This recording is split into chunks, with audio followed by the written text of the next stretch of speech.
to you by the Las Cruces Sun News. This is Straight Shooter.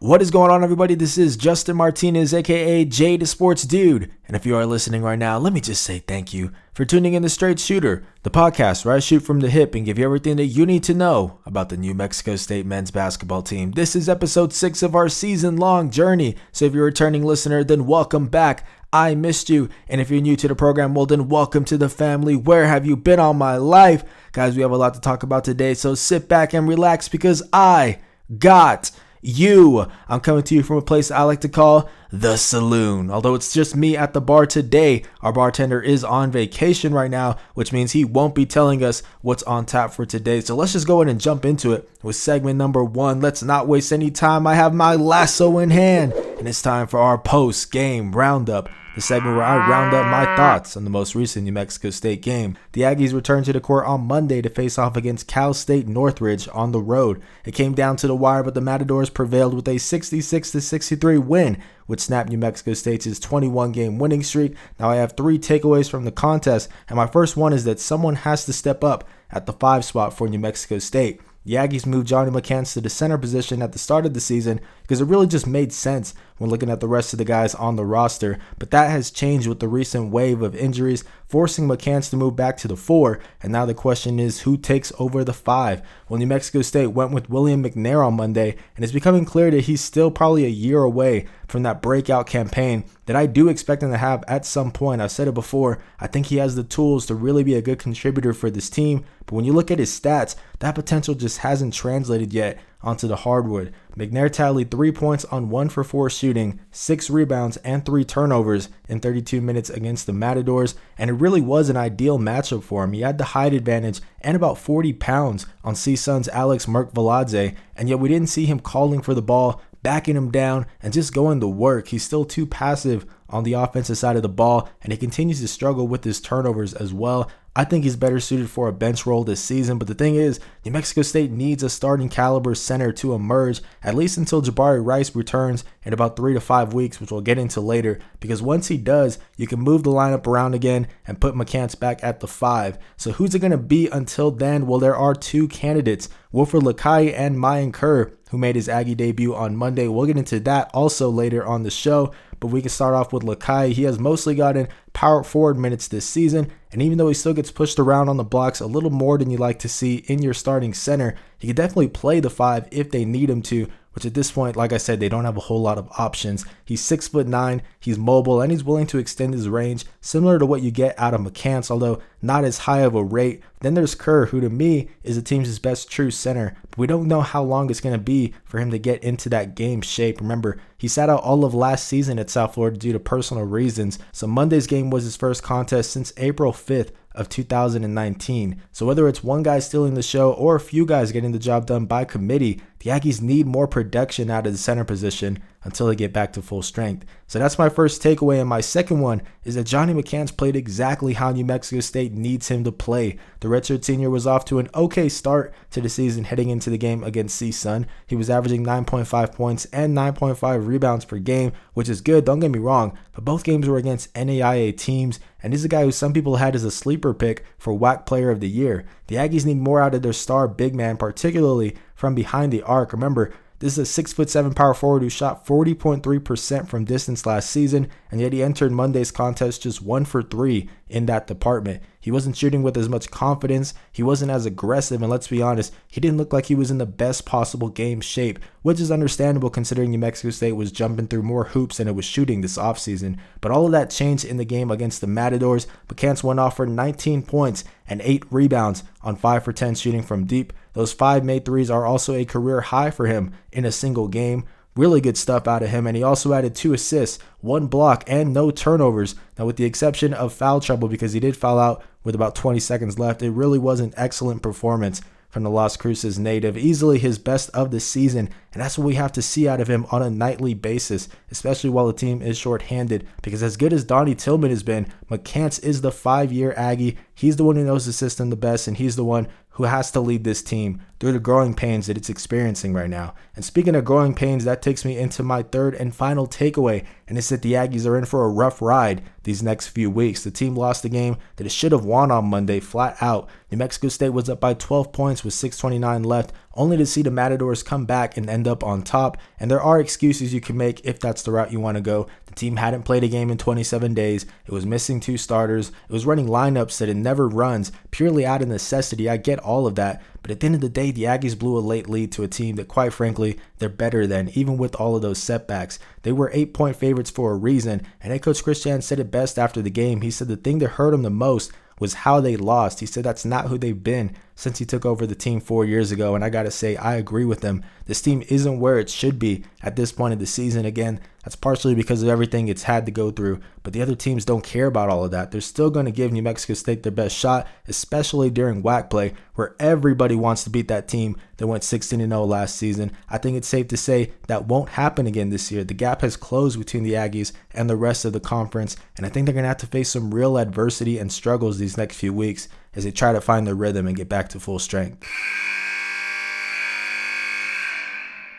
Alrighty folks, so that buzzer means it's time for segment number 2, which is an update on New Mexico State's roster. A lot changed on Monday for the Aggies, some good, some bad. I'm going to go through the list right now. We'll start off with the bad news first, just so we can get out of the way, and then end this on a high note. Jabari Rice remains out for 3 to 5 more weeks with a Jones fracture in his right foot. The redshirt junior got his stitches removed last week. He's no longer on crutches and even began walking in the pool, as he told us in the previous Straight Shooter episode. Make sure to check that out if you want to hear him talking about his recovery process a little bit more. So we have a good amount of details when it comes to Rice, but one injury that we're just now learning about is that of Clayton Henry. The redshirt senior averaged 15.5 points and 6 rebounds per game through the Aggies' first 2 contests against those NAIA squads, but he was an unexpected scratch from Monday's game against CSUN due to what the team is vaguely calling a foot injury right now.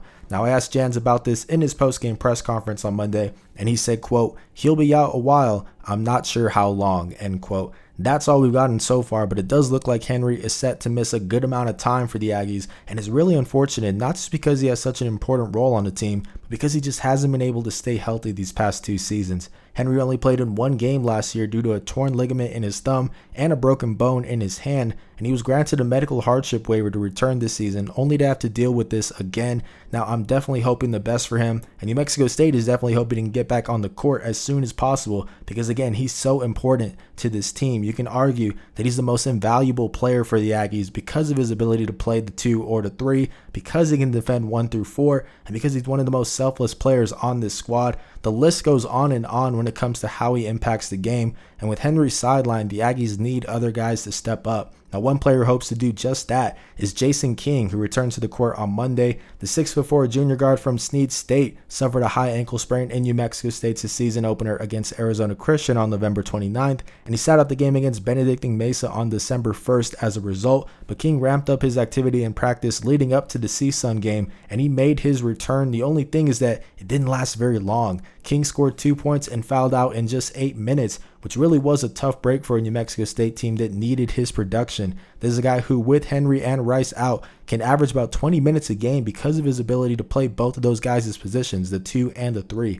And he's not the only one due for a big role. Kalen Williams also made his Aggie debut against the Matadors. The 6'2" sophomore from Western Nebraska Community College broke his 5th metatarsal in his foot prior to the start of this season, but like King, he ramped up his activity in practice last week and suited up on Monday. Williams recorded 2 points and 2 assists on 1-for-2 shooting in 21 minutes of gameplay. Not the type of production that jumps out when you look at his stat sheet by any means, but the Aggies need him on the court because they don't have a whole lot of bodies right now. And Williams is also a 2 guard, meaning he can play point or shooting guard. That's a big plus, and it'll be an even bigger plus once he finds his footing in Division I competition.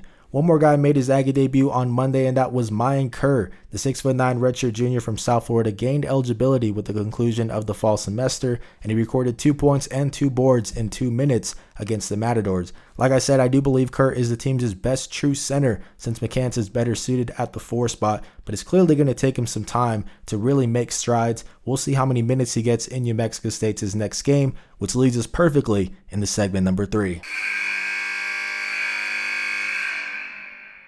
Alrighty folks, so that buzzer means it's time for segment number 3, which is something I've been waiting to do for about a month now. That's right folks, we have an actual game to preview. New Mexico State is set to face Santa Clara on Thursday at 3 p.m. Mountain Time at Toyota Arena in Ontario, California. And if you're having deja vu right now, it's because the Aggies scheduled the game against the Broncos on December 5th before ultimately canceling it due to an NMSU player testing positive for COVID-19. But now we're giving it another go, and I'm essentially here to reiterate a preview that I already gave way back in episode 2 of Straight Shooter, but hey, it's a game preview nonetheless, so I'll take what I can get at this point. Santa Clara is 6-2 so far this season, and the West Coast Conference squad is led by senior Joseph Franchich. The 6'9" power forward is a Swiss Army knife, averaging team highs of 16 points, 8.4 rebounds, and 1.4 steals per contest. There's just a lot to like about his game. He boxes out really well. He isn't shy about crashing the glass despite not being the biggest guy, and he also gets to the line whenever he wants, which is one of his biggest strengths.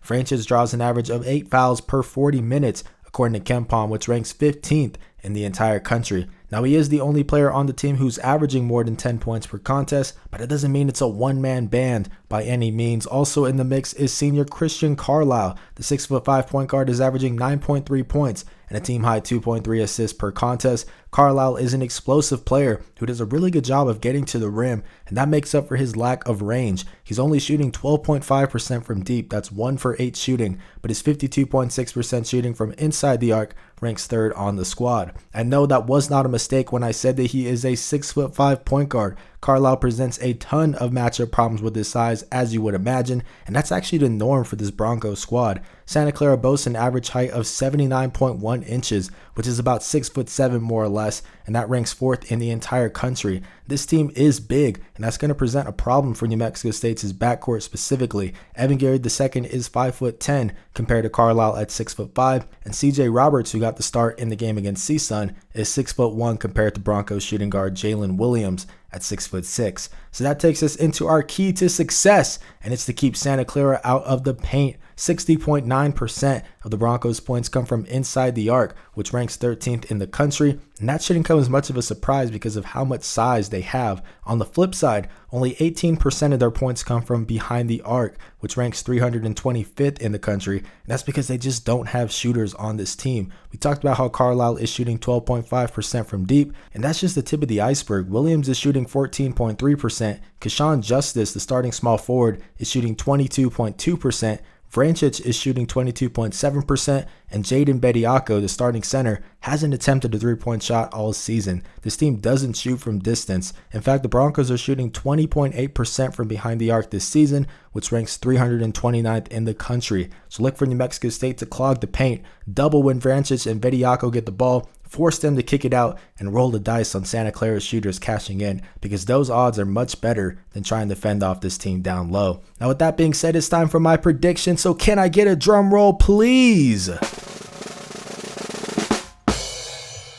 So for this one, I'm going with Santa Clara by a score of 66-60. I know. The Aggies' offense just didn't look sharp enough against a below-average CSUN defense on Monday, and New Mexico State's defense is going to be hurting on Thursday with 2 key defenders out in a game that's already a bad matchup. I said earlier that this team is in for a rough ride these next few weeks, and I think that continues tomorrow against a good Santa Clara team. So that is going to do it for episode 6 of Straight Shooter. Thank you so much for listening, and I do apologize for publishing this later than usual. I had to enter scramble mode once the team announced that Santa Clara game. But either way, if you enjoyed this episode, please leave a like, share it with the rest of Aggie Nation, and consider subscribing or following, depending on whatever platform you're listening to this on. If you guys want to stay up to date with all things Aggie Hoops, make sure to follow me on Twitter at JTheSportsDude and subscribe to the Las Cruces Sun News. This has been Justin Martinez, aka JTheSportsDude, and I'll see you guys next Wednesday. I'm out.